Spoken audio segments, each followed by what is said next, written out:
This microchip can take up to 26 weeks to make.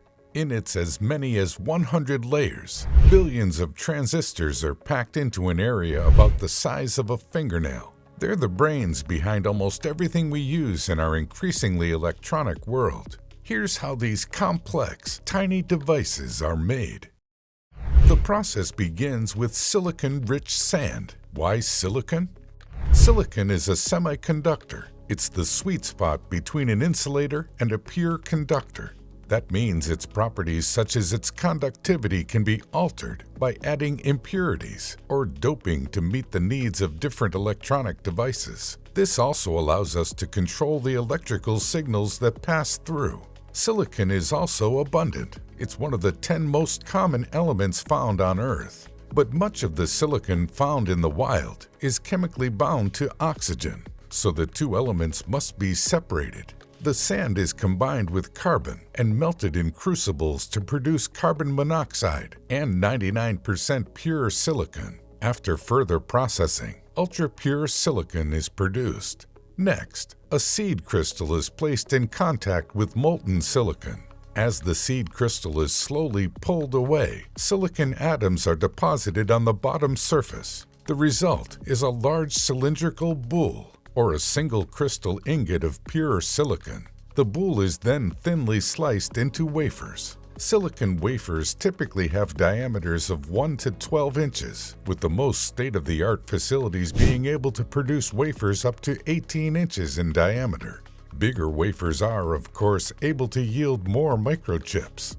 Once the silicon wafers are cut, the production process begins in full. Microchips are made in extremely sterile conditions, free from contaminants such as dust. If even just one particle of dust makes its way onto a silicon wafer, the entire batch is at risk of being ruined. This would derail a process that can take an average of 12 weeks.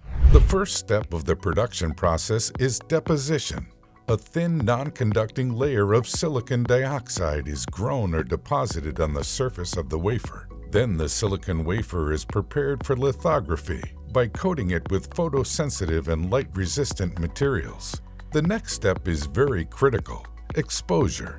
The prepared silicon wafers enter a lithography machine and are exposed to UV light passed through a reticle containing the chip's blueprint.